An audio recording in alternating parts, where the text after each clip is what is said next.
नमस्कार, स्वागत है आप सभी का एक नए प्रोग्राम में। ये जो नया प्रोग्राम है इस प्रोग्राम के अंतर्गत हम बिहार से जुड़ी हुई जो लेटेस्ट न्यूज़ हैं, बिहार की जो न्यूज़ आपके लिए महत्वपूर्ण है, आपकी परीक्षाओं के लिए महत्वपूर्ण है, व्यक्तिगत रूप से आपके लिए महत्वपूर्ण है, जैसे कोई योजना है, ठीक है, जिसके आप लाभार्थी हो सकते हैं। तो ऐसी सभी खबरें जो हैं, ऐसे सभी जो समाचार हैं जो आपके लिए महत्वपूर्ण हैं, चाहे वो परीक्षा के दृष्टि से महत्वपूर्ण हो, चाहे वो व्यक्तिगत रूप से आपके लिए महत्वपूर्ण हो, ऐसे समाचारों को मैं आप सब तक लेके आऊँगा इस प्रोग्राम के अंतर्गत। और इसमें प्रत्येक दिन की जो प्रमुख न्यूज़ रहेंगी, प्रमुख योजना रहेगी, उसको हम यहाँ पे कवर करेंगे और इसकी शुरुआत हम आज से कर रहे हैं। कैसा लगा है ये प्रोग्राम ज़रूर बताइएगा। तो चलिए देखते हैं आज सबसे पहले हम किस खबर की बात कर रहे हैं। आज सबसे पहले हम देखने जो जा रहे हैं, इसमें विशेष रूप से एक विशेष योजना का जिक्र यहाँ पे किया गया है। और इस योजना की जब हम बात करते हैं तो बोला गया है 31 दिसंबर तक रजिस्ट्रेशन नहीं कराया तो नहीं मिलेगा लाभ। किस योजना की बात हो रही है? बालिका स्नातक प्रोत्साहन योजना की बात हो रही है। अब ये प्रश्न आपसे भी पूछा जा सकता है कि बालिका स्नातक प्रोत्साहन योजना के तहत कितनी सहायता दी जाती है। तो ये तो परीक्षा के लिए एक महत्वपूर्ण हो गया कि कितनी सहायता दी जाती है। व्यक्तिगत रूप से हो सकता है आप इसके पात्र हैं, तो देख लेते हैं। यहाँ पे बोला गया है कि मुख्यमंत्री बालिका स्नातक प्रोत्साहन योजना के लाभ के लिए राज्य के अंगीभूत मान्यता प्राप्त संबंध जो डिग्री कॉलेज हैं, तकनीकी संस्थान हैं, 1 अप्रैल 2021 से 30 अप्रैल 2023 के बीच स्नातक उत्तीर्ण करने वाले छात्र छात्राएं अगर इस साल 31 दिसंबर तक अपना नामांकन नहीं कराती हैं तो उन्हें प्रोत्साहन राशि नहीं दी जाएगी। ध्यान दीजिएगा, इसमें समय दिया गया है। क्या दिया गया है कि 1 अप्रैल 2021 से 30 सितंबर 2023 के बीच स्नातक उत्तीर्ण करने वाली जो छात्राएं हैं, सिर्फ वही इसकी पात्र हो सकती हैं। तो ये वर्ष जरूर याद रखिएगा, 1 अप्रैल 2021 से 30 सितंबर 2023 के बीच। यदि आप में से कोई है, आपकी कोई बहन है, तो उनको जरूर अप्लाई कराइए। और 31 दिसंबर तक यदि आप नामांकन इसमें नहीं कराते हैं तो आपको इसका योग्य नहीं माना जाएगा। ठीक है। अब बोला गया है कि 31 दिसंबर के ऐसी छात्राओं को इसके बाद अलग से मौका नहीं दिया जाएगा। और बोला गया है कि जानकारी के मुताबिक इसमें 50,000 की जो प्रोत्साहन राशि है उसके लिए छात्राओं को इसी वेबसाइट पर जाकर आपको आवेदन करना होगा। ठीक है, तो ये आप देख सकते हैं। तो यहाँ पे क्या राशि दी जा रही है? सबसे पहले यदि पूछ लिया जाए कि बालिका स्नातक प्रोत्साहन योजना में कितनी राशि दी जाती है, तो 50,000 रुपये की राशि जो है ये बालिका को प्रदान की जाती है। ये आपको पता होना चाहिए। ठीक है, कैसे होता है? कैसे होता है? डायरेक्ट बेनिफिट ट्रांसफर के माध्यम से। बोला कि इसके लिए छात्राओं का जो आधार है वो बैंक खाते से सीडेड होना चाहिए, बैंक खाते से आधार लिंक होना चाहिए। जिनका बैंक खाते से आधार लिंक नहीं है उनका भुगतान नहीं किया जाएगा। तो यदि आप अप्लाई करना चाहते हैं तो सबसे बैंक खाते से आधार को लिंक कराइए और उसके बाद इसको जो है वो अप्लाई करिए। तो याद रखिएगा, मुख्यमंत्री बालिका स्नातक प्रोत्साहन योजना में अभी तक 70,000 से अधिक बालिकाओं को प्रोत्साहन राशि का इंतजार है। बालिकाओं की यह संख्या बड़ी बताई जा रही है। ठीक है, तो सिर्फ इतना याद रखिएगा कि 50,000 रुपये इसमें मिलते हैं। ठीक है, जिन्होंने स्नातक उत्तीर्ण कर लिया है, लेकिन स्नातक 2021 से 2023 के बीच में उत्तीर्ण किया है, तो आप इसके पात्र हैं, आप इस योजना के लिए अप्लाई कर सकते हैं। ठीक है, चलिए अब हम देख लेते हैं दूसरा न्यूज़। आज का जो दूसरा न्यूज़ है, आज का दूसरा न्यूज़ जो है वो बिहार बोर्ड से संबंधित है। बोला जा रहा है कि बिहार बोर्ड ने 2022 से ही लागू किया है यूनिक आईडी, अब देश भर में लागू होगा। क्या है यूनिक आईडी? आइए समझते हैं। क्या बोला गया है कि बिहार विद्यालय परीक्षा समिति के तर्ज पर अब पूरे देश में स्टूडेंट का एक यूनिक आईडी बनेगा।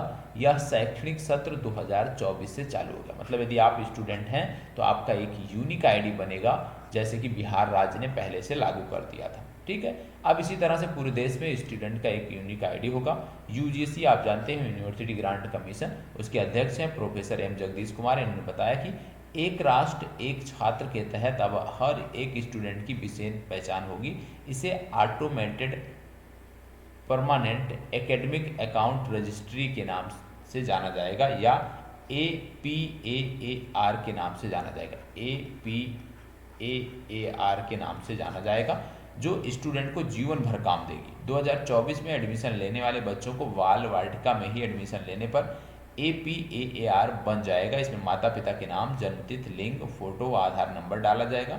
यह एक आईआईटी बोर्ड परीक्षा से लेकर जेई हो गया, नीट हो गया, सीयूटी, मतलब जो भी अन्य प्रतियोगी परीक्षाएं होती हैं वहां पर ये काम करेगा। ठीक है। नई शिक्षा नीति 2020 के तहत मल्टीपल एग्जिट जो लागू की गई है, एग्जिट करने वाले को ट्रांसफर सर्टिफिकेट में परेशानी ना हो, इसके लिए भी यूनिक आईडी काम करेगी। तो कहने का मतलब है कि जैसे कि पूरे देश में अब एक राष्ट्र एक राशन कार्ड योजना सुना होगा आपने, तो कहने का मतलब है हर चीज़ को अब यूनिक किया जा रहा है, एक किया जा रहा है। तो इसी प्रकार से एक राष्ट्र एक छात्र की दिशा में आगे बढ़ते हुए ये कदम उठाया गया है कि भैया सबसे पहले इसको शुरुआत किसने किया था। यदि आपसे पूछ लिया जाए कि यूनिक आईडी की शुरुआत सबसे पहले देश के किस राज्य में की गई थी, तो आपका जवाब होगा बिहार। सबसे पहले इसकी शुरुआत बिहार ने किया था, बिहार बोर्ड ने किया था। अब पूरे देश में इसको लागू किया जा रहा है। बोला जा रहा है क्या, ये हैं अध्यक्ष बिहार विद्यालय परीक्षा समिति के, उन्होंने बोला कि यूनिक आईडी 2022 से बोर्ड में लागू है। इसे वेरिफिकेशन व फॉर्म भरने की प्रक्रिया को आसान बनाया है। यूनिक आईडी होने से फर्जी काम कोई ना तो कर सकता है और ना ही कोई गलत काम करेगा। तो ये आपको पता होना चाहिए। ठीक है, आगे बढ़ते हैं और तीसरी न्यूज आपको बताते हैं। अगला है बाल श्रुति योजना। बहुत महत्वपूर्ण योजना हो गई है बिहार के संदर्भ में, बाल श्रुति योजना। तो आइए देख लेते हैं बाल श्रुति योजना है क्या।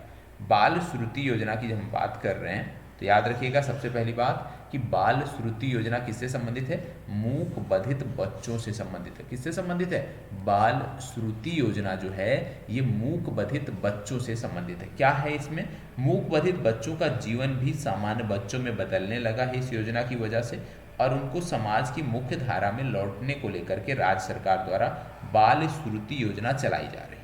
इस योजना के तहत मूक बधिर बच्चों की पहचान कर मुफ्त में उनका ऑपरेशन और कॉन्क्लियर इम्प्लांट किया जा रहा है। मतलब जो मूक बधिर बच्चे हैं उनका मुफ्त में ऑपरेशन हो रहा है और कॉन्क्लियर इम्प्लांट किया जा रहा है। यह योजना जनवरी में आरंभ की गई थी, जिसके तहत अभी तक 72 बच्चों को नई जिंदगी मिले है, वह सामान्य जीवन गुजार रहे हैं। राज्य स्वास्थ्य समिति जो है बिहार समिति और मेहरोत्रा ENT फाउंडेशन कानपुर उत्तर प्रदेश के बीच बाल श्रुति योजना को संचालित करने को लेकर के MOU साइन हुआ था। तो यहाँ से एक प्रश्न यह भी बन सकता है कि जो बिहार राज्य सरकार है, राज्य सरकार की जो स्वास्थ्य समिति है वो किसके साथ मिलकर इस योजना को चला रही है, तो याद रखिएगा मेहरोत्रा ENT क्या है, मेहरोत्रा ENT फाउंडेशन है। मेहरोत्रा ENT फाउंडेशन के साथ मिलकर के बिहार सरकार ये काम कर रही है।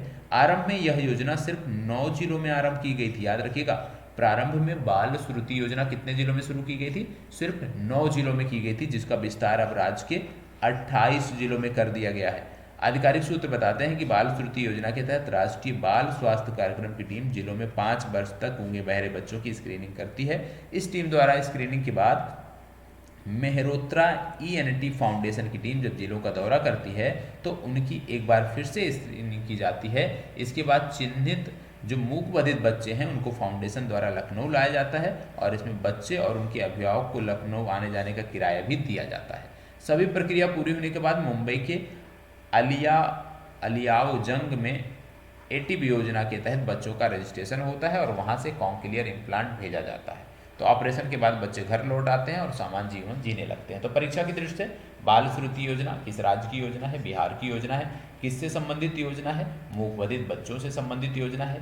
बाल श्रुति योजना को चला कौन रहा है, तो राज्य स्वास्थ्य समिति और मेहरोत्रा ENT फाउंडेशन जो कि उत्तर प्रदेश कानपुर की एक संस्था है उसके द्वारा चलाया जा रहा है।